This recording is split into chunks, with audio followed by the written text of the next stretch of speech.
Assalamualaikum warahmatullahi wabarakatuh. Perkenalkan, nama saya Noviatul Utami. Saya dari Prodi D3 Keperawatan tingkat 1 Stikes Akbid BJ Usada Kota Bogor. Di sini saya akan mempresentasikan makalah agama yang berjudul Hadis dari Fungsi Agama Bagi Kehidupan, Akhlak terpuji yang berhubungan dengan kesehatan, keluarga sejahtera yang di dalamnya sakinah, mawaddah warahmah, kematian dan kelahiran. Di bab 1 ada pendahuluan. 1.1 latar belakang. Agama merupakan pengungkapan iman dalam arti yang luas. Di dalam agama, iman mendapat bentuk yang khas yang memberdayakan orang beriman mengkomunikasikan imannya dengan orang lain, baik yang beriman maupun yang belum. Ditinjau dari asal-usul katanya, agama terdiri dari dua suku kata, yaitu a yang berarti tidak dan gam artinya pergi. Jadi agama berarti tidak pergi. Dengan adanya agama diharapkan dapat membuat suatu keadaan yang damai. Dalam agama, orang memperlihatkan sikap hati dan batinnya di hadapan Tuhan. Sikap manusia di hadapan Tuhan antara lain tampak jelas dalam sikap dan tanggung jawabnya terhadap sesama dan alam sekitarnya. Secara garis besar, agama dapat diklasifikasikan menjadi dua, yaitu agama samawi, wahyu, dan ardi budaya, yang mempunyai karakteristik yang berbeda-beda. Agama memiliki peranan yang sangat penting bagi kehidupan umat manusia. Agama menjadi pemandu dalam mewujudkan suatu kehidupan yang bermakna, damai, dan bermartabat. Di 1.2 ada rumusan masalah. Yang pertama ada pengertian dan hadis fungsi agama Islam bagi kehidupan. Yang kedua ada contoh akhlak terpuji, yaitu tidak miras. Yang ketiga akhlak terpuji yang berhubungan dengan kesehatan beserta hadisnya. Yang keempat keluarga sejahtera, sakinah, mawaddah warahmah. Yang kelima ada kematian dan kelahiran. Di 1.3 ada tujuan penulisan. Yang pertama untuk mengetahui hadis yang berkaitan dengan fungsi agama bagi kehidupan. Yang kedua untuk mengetahui hadis yang berkaitan dengan akhlak terpuji. Yang ketiga untuk mengetahui hadis yang berkaitan dengan akhlak terpuji yang berhubungan dengan kesehatan. Yang keempat ada untuk mengetahui hadis yang berkaitan dengan keluarga sejahtera. Yang kelima untuk mengetahui hadis berkaitan dengan kematian dan kelahiran. Di bab 2 ada pembahasan. Yang di 2.1 ada fungsi agama bagi kehidupan. Peranan agama bisa dilihat dari beberapa aspek. Yang pertama, aspek keagamaan atau religius. Agama menyadarkan manusia tentang siapa penciptanya. Yang kedua, secara asal-usul atau antropologis. Agama memberitahukan kepada manusia tentang siapa, dari mana, dan mau kemana manusia. Yang ketiga, dari segi kemasyarakatan atau sosiologis. Sarana keagamaan sebagai lambang masyarakat yang keadaannya bersumber pada kekuatan yang dinyatakan berlaku oleh seluruh masyarakat. Fungsinya untuk memperkuat rasa solidaritas. Yang keempat, secara kejiwaan atau psikologis, agama bisa menenteramkan, menenangkan, dan membahagiakan kehidupan jiwa seseorang. Yang kelima, dan secara moral atau etik, menunjukkan tata nilai dan norma yang baik dan buruk serta mendorong manusia berperilaku baik. Ada beberapa alasan tentang mengapa agama sangat penting dalam kehidupan manusia, antara lain adalah karena agama merupakan petunjuk kebenaran, terus karena agama merupakan sumber moral, agama juga memberikan bimbingan rohani bagi manusia, karena agama merupakan sumber informasi tentang masalah metafisika. Fungsi agama bagi kehidupan individu. Yang pertama, agama sebagai pembentuk kata hati. Pada diri manusia telah ada sejumlah potensi untuk memberi arah dalam kehidupan manusia.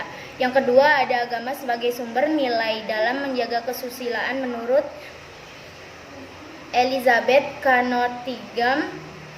Yang ketiga, ada agama sebagai sarana untuk memuaskan keinginan tahuan. Yang keempat, ada agama sebagai sarana untuk mengatasi frustasi. Yang kelima, ada agama sebagai sarana untuk mengatasi ketakutan. Terus ada fungsi agama dalam kehidupan masyarakat. 1. Berfungsi dalam edukatif. Yang kedua, ada berfungsi sebagai penyelamat. Yang ketiga, berfungsi sebagai pendamaian. Yang keempat, berfungsi sebagai pengawasan sosial. Yang kelima, berfungsi sebagai pemupuk rasa solidaritas. Yang keenam berfungsi transformatif. Yang ketujuh berfungsi kreatif.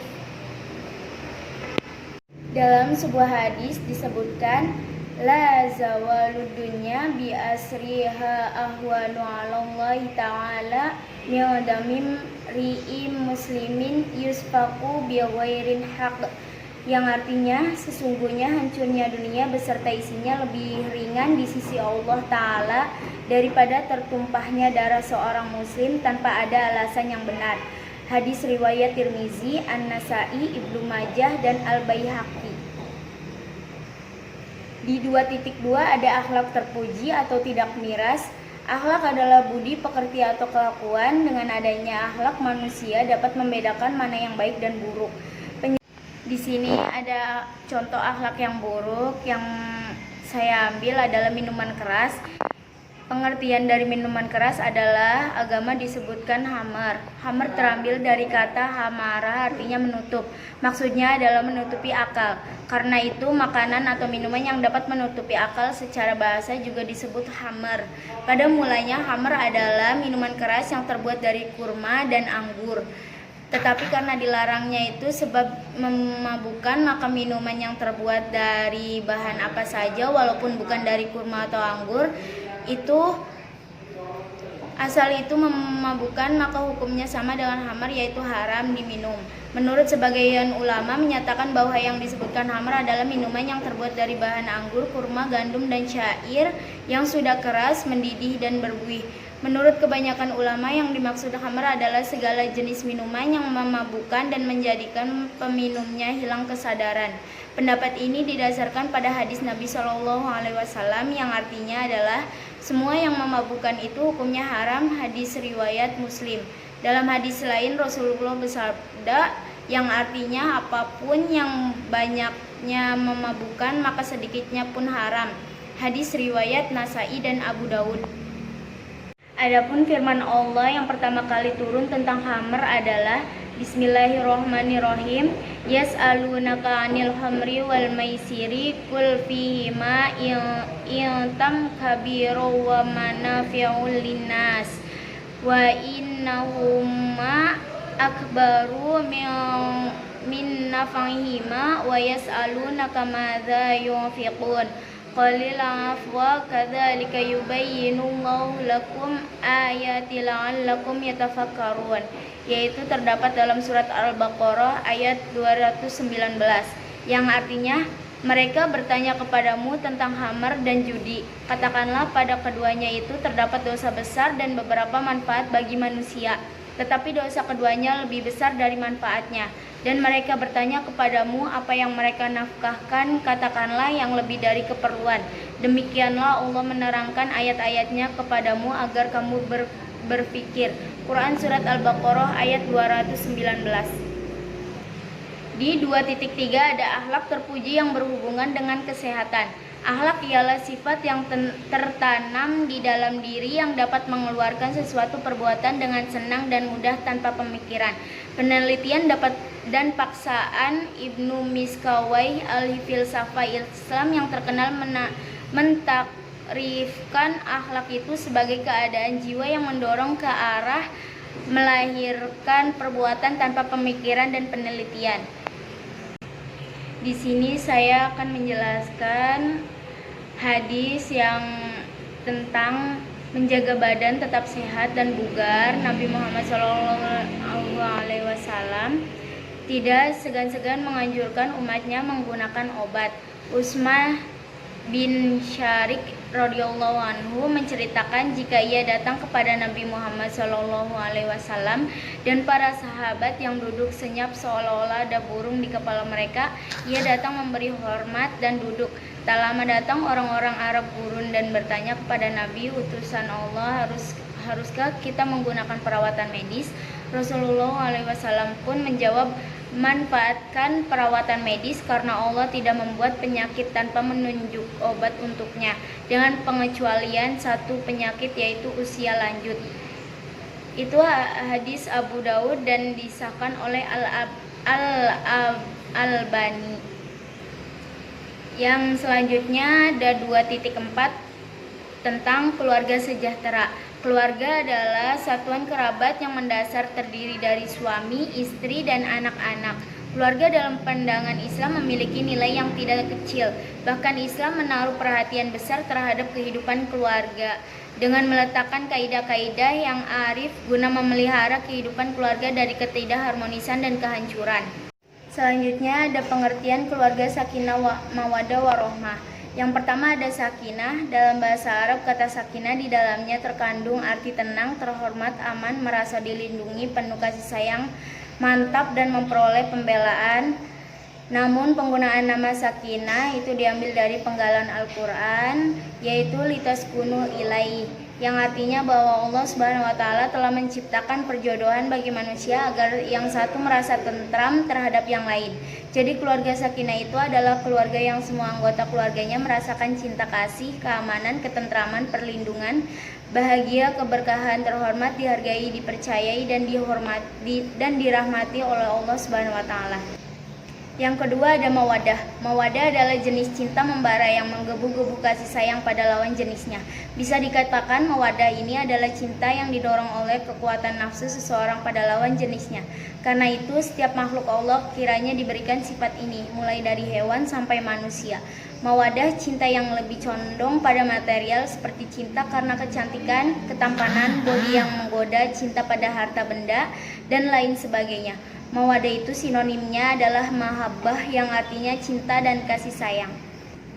Yang ketiga ada warohmah, yang artinya adalah jenis cinta kasih sayang yang lembut, siap berkorban untuk menafkahi dan melayani, dan siap melindungi kepada yang dicintai. Rahmah lebih condong pada sifat kolbiyah atau suasana batin yang terimplementasikan pada wujud kasih sayang seperti cinta tulus, kasih sayang, rasa memiliki, membantu, menghargai, rasa rela, berkorban yang terpancar dari cahaya iman. Sifat rahmah ini akan muncul manakah niatan pertama saat melangsungkan pernikahan adalah karena mengikuti perintah Allah Subhanahu wa Ta'ala dan sunnah Rasulullah serta bertujuan hanya untuk mendapat ridha Allah Subhanahu wa Ta'ala. Ayat-ayat Al-Quran dan hadis tentang keluarga sakinah mawaddah warohmah. Yang pertama ada sakinah. Dalam surat Yunus ayat 67 disebutkan, Bismillahirrahmanirrahim, yasma'una liqaumin la yatin lika fi inna mubsiraw wan nahara fihi litaskunu laila lakum ja'ala dhihwa, yang artinya dialah yang menjadikan malam bagi kamu supaya kamu beristirahat padanya, litaskunu fihi, dan menjadikan siang terang benderang supaya kamu mencari karunia Allah. Sesungguhnya pada yang demikian itu terdapat tanda-tanda kekuasaan Allah bagi orang-orang yang mendengar. Yang kedua, yang selanjutnya ada mawaddah. Dalam Al-Quran juga menegaskan hubungan antara mawaddah dan keinginan bersama, yang artinya dan sungguh jika kamu beroleh karunia kemegahan, kemenangan dari Allah, tentulah Dia mengatakan seolah-olah belum pernah ada mawaddah antara kamu dengan Dia. Wahai kiranya saya ada bersama-sama mereka, tentu saya mendapat kemenangan yang besar pula. An-Nisa ayat 73. Yang ketiga ada warohmah. Rohmah adalah kasih sayang dan kelembutan timbul terutama karena ada ikatan. Dalam Al-Quran menyebutkan hubungan darah ini adalah al-arham. Surat Al-Anfal ayat 75 menyebutkan bahwa Bismillahirrahmanirrahim, alimun yas'in bikullillah innallahi kitabin fi biba'din awla ba'duhum al-arhami wa awla, yang artinya adalah orang-orang yang mempunyai al-arham, hubungan itu sebagainya lebih berhak terhadap sebagainya dalam kitab Allah. Sesungguhnya Allah Maha mengetahui segala sesuatu. Surat Al-Anfal ayat 75. Dalam 2.5 ada kematian dan kelahiran. Yang pertama ada kematian. Kematian oleh para ulama didefinisikan sebagai ketiadaan hidup. Di dalam Al-Quran ditemukan penjelasan tentang hidup dan mati ini. Berikut kupasan tentang kematian dalam penjelasan Al-Quran dan hadis. Al-Quran menggambarkan naluri manusia yang enggan menghadapi kematian. Bahkan iblis melakukan bujuk rayu kepada Adam dan Hawa melalui pintu keinginan untuk hidup kekal selama-lamanya. Ahmad Rifauzi 2015 39-40. dalam surat Toha ayat 120 yang artinya kemudian syaitan membisikkan pikiran jahat kepadanya dengan berkata, "Hai Adam, maukah saya tunjukkan kepada kamu pohon kuldi dan kerajaan yang tidak akan binasa?" Dan yang kedua ada kelahiran. Dalam hadisnya menyebutkan kelahiran adalah ketika anakku lahir, aku membawanya ke hadapan Nabi SAW. Beliau memberi nama bayiku Ibrahim dan mentahnik dengan kurma, lalu mendoakannya dengan keberkahan. Kemudian beliau kembalikan kepadaku. Hadis riwayat Bukhari 5467 dan Muslim 2145. Kemudian ada bab ketiga adalah penutup yang ada kesimpulan dan saran. 3.1 adalah kesimpulan. Kesimpulannya adalah agama merupakan suatu ciri kehidupan sosial manusia yang universal, dalam arti bahwa semua masyarakat mempunyai cara-cara berpikir dan pola-pola perilaku yang memenuhi syarat untuk disebut agama religius. Keluarga sejahtera adalah keluarga yang dibentuk berdasarkan perkawinan yang sah, mampu memenuhi kebutuhan hidup, spiritual, dan materi yang layak. Bertakwa kepada Tuhan Yang Maha Esa, memiliki hubungan yang selaras, serasi, dan seimbang antara anggota dan antar keluarga dengan masyarakat dan lingkungan. Di 3.2 ada saran. Dalam membina dan membentuk keluarga itu harus dengan kebersamaan, dengan saling memahami satu sama lain, dengan saling percaya, dengan saling menghormati dan saling menghargai. Itulah yang akan disebut dengan keluarga sejahtera. Demikian presentasi dari saya, kurang lebihnya mohon maaf. Wabillahi taufiq wal hidayah. Wassalamualaikum warahmatullahi wabarakatuh.